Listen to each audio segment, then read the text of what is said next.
In the world of track and field, there's no event quite as electrifying as the men's 4x100-meter relay. It's a spectacle of raw speed, precision, and teamwork, where the margin for error is razor thin. Yet for the U.S. men's relay team, this race has become a stage where nightmares play out time and time again. At the Paris Olympics, the drought that has plagued the U.S. men's 4x100 relay team for over 2 decades continued, and the reason for it was painfully familiar. The U.S. men's relay team, boasting some of the fastest sprinters in the world, crossed the finish line 7th in the final at Stade de France. But instead of a bitter taste of defeat, the taste was even more acrid.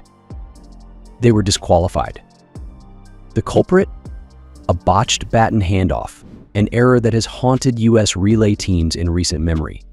How did a team so rich in talent, with names like Christian Coleman, Bednarek, Kyree King, and Fred Kerley, fail to even secure a spot on the podium? What went wrong this time, and why does this mistake seem to be a recurring theme? It was a night full of expectations. The absence of Noah Lyles, who had hoped to join the elite club of sprinters with a sprint treble, was a blow.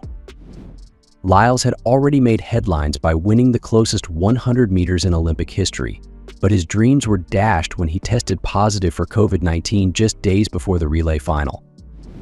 Lyles' absence was felt, but with a team of sprinters who are among the fastest on the planet, the U.S. still seemed poised to break their relay curse.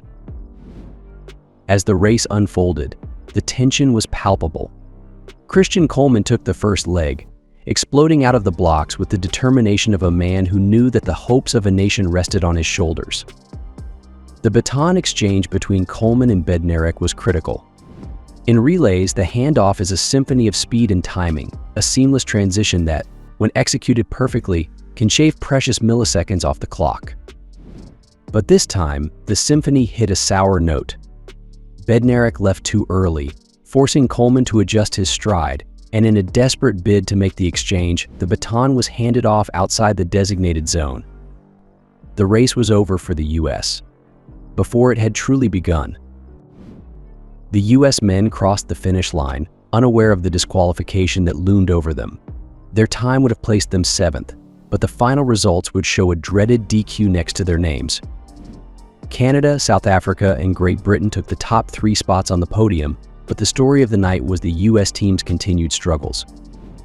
For a team that has not won a gold medal in the 4x100 relay since the 2000 Sydney Olympics, this latest disappointment was another chapter in a long, frustrating saga. The disqualification brought back memories of past failures that had become an all-too-common occurrence for the U.S. men's relay team. In 2008, the U.S. was on track to make the final when a botched handoff between Darvis Patton and Tyson Gay sent the baton tumbling to the track. In 2016, they were disqualified again after joining the victory lap with the winning teams, only to learn that a bungled exchange between Mike Rogers and Justin Gatlin had occurred outside the zone.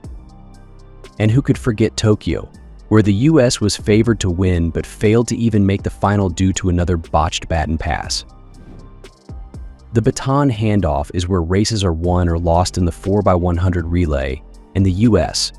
has struggled with this critical element for years. Despite fielding some of the fastest sprinters globally, the team has repeatedly faltered in the precision required to pass the baton smoothly and within the designated zone. It's a fundamental aspect of the relay, yet it has become a recurring Achilles heel for the U.S. In Paris, as in previous Olympics, the team's downfall was not a lack of speed but a lack of cohesion. The baton handoff between Coleman and Bednarek was late, causing Bednarek to almost stop completely to receive it.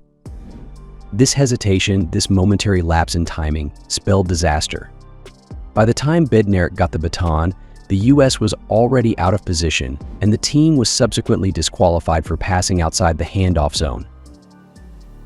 It's a scenario that has played out too many times for the U.S. men's relay team, and the pattern is becoming frustratingly predictable. The names on the roster may change, but the result remains the same: botched handoffs and missed opportunities.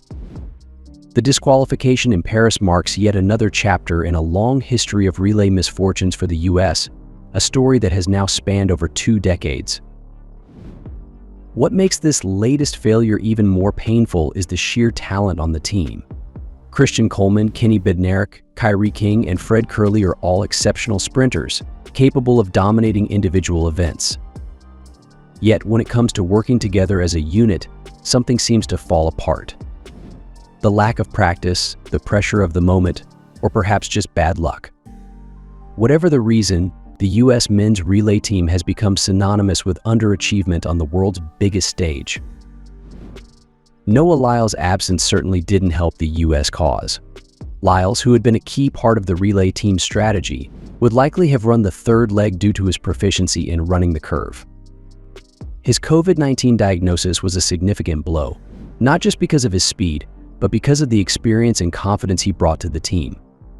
After winning gold in the 100 meters and surviving a grueling 200-meter race to win bronze, Lyles was poised to help the US end the relay drought.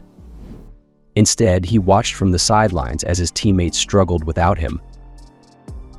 Lyles' post on Instagram summed up the bittersweet nature of his Olympics.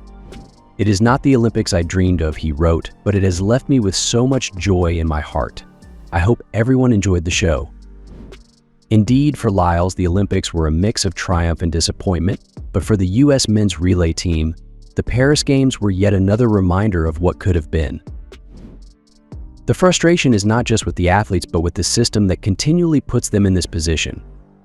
The US has one of the deepest pools of sprinting talent in the world, yet the lack of a coherent relay program seems to doom them to repeat the same mistakes. The athletes are shuffled in and out, but there is little consistency in who runs which leg or how the team is prepared for the high-stakes environment of the Olympics. What's needed is a fundamental change in how the US approaches the 4x100 relay. This isn't just about finding the fastest runners. It's about building a team that can work together under pressure. It's about instilling confidence in the baton exchange, ensuring that each runner knows their role inside and out, and practicing those exchanges until they become second nature. It's about leadership and strategy, qualities that have been sorely lacking in recent years. As the US men's relay team walks away from another Olympics without a medal, the questions linger. Will they ever break the curse that seems to hang over them? Will they learn from these repeated failures, or will the baton continue to slip through their fingers? Thank you for joining us on the Discovering Hub Sports for our Olympic coverage. Please share your thoughts on our video in the comments section below. If you found it enjoyable, we encourage you to share it with your social circle on Facebook, WhatsApp, and X as well.